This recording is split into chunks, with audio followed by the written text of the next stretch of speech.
What adventures await them in San Francisco? Welcome to Literary Sound, your audiobook channel. You are listening to Around the World in 80 Days by Jules Verne, published in 1872. Sit back, close your eyes, and embark with me on this literary journey. Chapter 25, in which a slight glimpse is had of San Francisco. It was 7 inches the morning when Mr. Fogg, Aouda, and Passepartout set foot upon the American continent, if this name can be given to the floating quay upon which they disembarked. These quays, rising and falling with the tide, thus facilitate the loading and unloading of vessels. Alongside them were clippers of all sizes, steamers of all nationalities, and the steamboats, with several decks rising one above the other, which ply on the Sacramento and its tributaries. There were also heaped up the products of a commerce which extends to Mexico, Chile, Peru, Brazil, Europe, Asia, and all the Pacific Islands. Passepartout, in his joy on reaching at last the American continent, thought he would manifest it by executing a perilous vault in fine style, but, tumbling upon some worm-eaten planks, he fell through them, put out of countenance by the manner in which he thus set foot upon the new world. He uttered a loud cry, which so frightened the innumerable cormorants and pelicans that are always perched upon these movable quays, that they flew noisily away. Mr. Fogg, on reaching shore, proceeded to find out at what hour the first train left for New York, and learned that this was at 6 o'clock p.m. He had, therefore, an entire day to spend in the Californian capital. Taking a carriage at a charge of $3, he and Aouda entered it, while Passepartout mounted the box beside the driver, and they set out for the International Hotel. From his exalted position, Passepartout observed with much curiosity the wide streets, the low, evenly ranged houses, the Anglo-Saxon Gothic churches, the great docks, the palatial wooden and brick warehouses, the numerous conveyances, omnibuses, horse cars, and upon the sidewalks, not only Americans and Europeans, but Chinese and Indians. Passepartout was surprised at all he saw. San Francisco was no longer the legendary city of 1849, a city of banditti, assassins, and incendiaries, who had flocked hither in crowds in pursuit of plunder, a paradise of outlaws, where they gambled with gold dust, a revolver in one hand and a bowie knife in the other. It was now a great commercial emporium.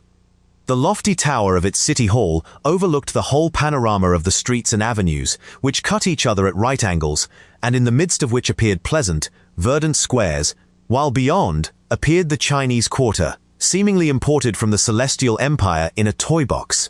Sombreros and red shirts and plumed Indians were rarely to be seen, but there were silk hats and black coats everywhere worn by a multitude of nervously active, gentlemanly-looking men. Some of the streets, especially Montgomery Street, which is to San Francisco what Regent Street is to London, the Boulevard des Italiens to Paris, and Broadway to New York, were lined with splendid and spacious stores, which exposed in their windows the products of the entire world. When Passepartout reached the International Hotel, it did not seem to him as if he had left England at all. The ground floor of the hotel was occupied by a large bar, a sort of restaurant freely open to all passers-by, who might partake of dried beef, oyster soup, biscuits, and cheese, without taking out their purses. Payment was made only for the ale, porter, or sherry which was drunk. This seemed very American to Passepartout. The hotel refreshment rooms were comfortable, and Mr. Fogg and Aouda, installing themselves at a table, were abundantly served on diminutive plates by Negroes of darkest hue. After breakfast, Mr. Fogg, accompanied by Aouda, started for the English consulate to have his passport visaed. As he was going out, he met Passepartout, who asked him if it would not be well, before taking the train, to purchase some dozens of Enfield rifles and Colt's revolvers. He had been listening to stories of attacks upon the trains by the Sioux and Pawnees. Mr. Fogg thought it a useless precaution, but told him to do as he thought best, and went on to the consulate. He had not proceeded 200 steps, however, when, by the greatest chance in the world, he met Fix. The detective seemed wholly taken by surprise. What? Had Mr. Fogg and himself crossed the Pacific together, and not met on the steamer? At least Fix felt honored to behold once more the gentleman to whom he owed so much, and, as his business recalled him to Europe, he should be delighted to continue the journey in such pleasant company.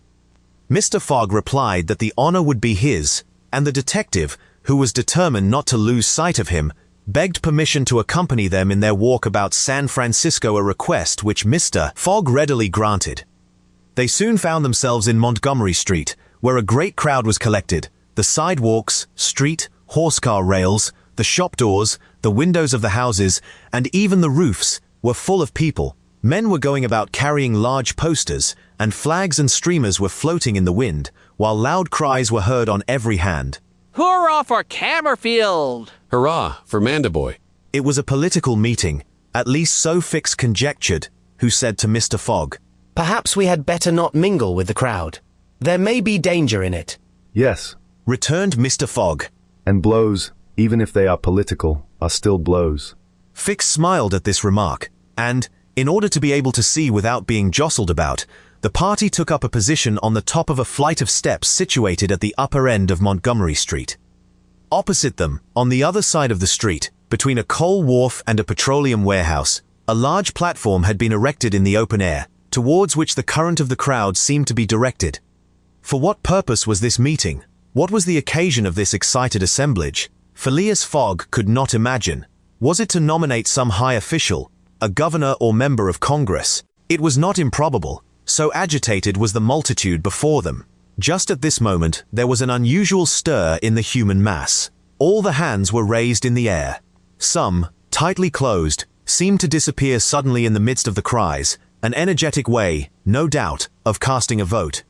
The crowd swayed back, the banners and flags wavered, disappeared an instant, then reappeared in tatters. The undulations of the human surge reached the steps, while all the heads floundered on the surface like a sea agitated by a squall. Many of the black hats disappeared, and the greater part of the crowd seemed to have diminished in height. "It is evidently a meeting," said Fix, "and its object must be an exciting one. I should not wonder if it were about the Alabama, despite the fact that that question is settled." Perhaps. replied Mr. Fogg, simply. "At least, there are two champions in presence of each other, the Honourable Mr. Cammerfield and the Honourable Mr. Mandiboy." Aouda, leaning upon Mr. Fogg's arm, observed the tumultuous scene with surprise, while Fix asked a man near him what the cause of it all was. Before the man could reply, a fresh agitation arose. Hurrahs and excited shouts were heard. The staffs of the banners began to be used as offensive weapons, and fists flew about in every direction. Thumps were exchanged from the tops of the carriages and omnibuses which had been blocked up in the crowd. Boots and shoes went whirling through the air, and Mr. Fogg thought he even heard the crack of revolvers mingling in the din. The rout approached the stairway and flowed over the lower step. One of the parties had evidently been repulsed, but the mere lookers-on could not tell whether Mandiboy or Cammerfield had gained the upper hand. "It would be prudent for us to retire," said Fix, who was anxious that Mr. Fogg should not receive any injury, at least until they got back to London. "If there is any question about England in all this, and we were recognized, I fear it would go hard with us." An English subject. Began Mr. Fogg. He did not finish his sentence, for a terrific hubbub now arose on the terrace behind the flight of steps where they stood, and there were frantic shouts of, Hurrah for Mandiboy! Hip, hip, hurrah! It was a band of voters coming to the rescue of their allies and taking the Cammerfield forces in flank. Mr. Fogg, Aouda, and Fix found themselves between two fires. It was too late to escape. The torrent of men, armed with loaded canes and sticks, was irresistible. Phileas Fogg and Fix were roughly hustled in their attempts to protect their fair companion. The former, as cool as ever, tried to defend himself with the weapons which nature has placed at the end of every Englishman's arm, but in vain. A big brawny fellow with a red beard, flushed face, and broad shoulders, who seemed to be the chief of the band, raised his clenched fist to strike Mr. Fogg, whom he would have given a crushing blow, had not Fix rushed in and received it in his stead. An enormous bruise immediately made its appearance under the detective's silk hat, which was completely smashed in. Yankee. Exclaimed Mr. Fogg, darting a contemptuous look at the ruffian. Englishman, Returned the other. we will meet again. When you please. What is your name? Phileas Fogg. And yours? Colonel Stamp Proctor. The human tide now swept by, after overturning Fix, who speedily got upon his feet again, though with tattered clothes. Happily, he was not seriously hurt. His traveling overcoat was divided into two unequal parts, and his trousers resembled those of certain Indians, which fit less compactly than they are easy to put on. Aouda had escaped unharmed, and Fix alone bore marks of the fray in his black and blue bruise. Thanks. said Mr. Fogg to the detective as soon as they were out of the crowd. No thanks are necessary, Replied Fix. but let us go. Where? To a tailor's. Such a visit was, indeed, opportune. The clothing of both Mr. Fogg and Fix was in rags, as if they had themselves been actively engaged in the contest between Camerfield and Mandyboy. An hour after, they were once more suitably attired, and with Aouda returned to the International Hotel. Passepartout was waiting for his master, armed with half a dozen six-barreled revolvers. When he perceived Fix, he knit his brows, but Aouda having, in a few words, told him of their adventure, his countenance resumed its placid expression. Fix evidently was no longer an enemy, but an ally. He was faithfully keeping his word. Dinner over, the coach which was to convey the passengers and their luggage to the station drew up to the door. As he was getting in, Mr. Fogg said to Fix, You have not seen this Colonel Proctor again. No. I will come back to America to find him. said Phileas Fogg calmly. It would not be right for an Englishman to permit himself to be treated in that way, without retaliating. The detective smiled, but did not reply. It was clear that Mr. Fogg was one of those Englishmen who, while they do not tolerate dueling at home, fight abroad when their honor is attacked. At 6:15 the travelers reached the station and found the train ready to depart. As he was about to enter it, Mr. Fogg called a porter and said to him, My friend, was there not some trouble today in San Francisco? It was a political meeting, sir. replied the porter. But I thought there was a great deal of disturbance in the streets. It was only a meeting assembled for an election. The election of a general-in-chief, no doubt. Asked Mr. Fogg. No, sir, of a justice of the peace. Phileas Fogg got into the train, which started off at full speed.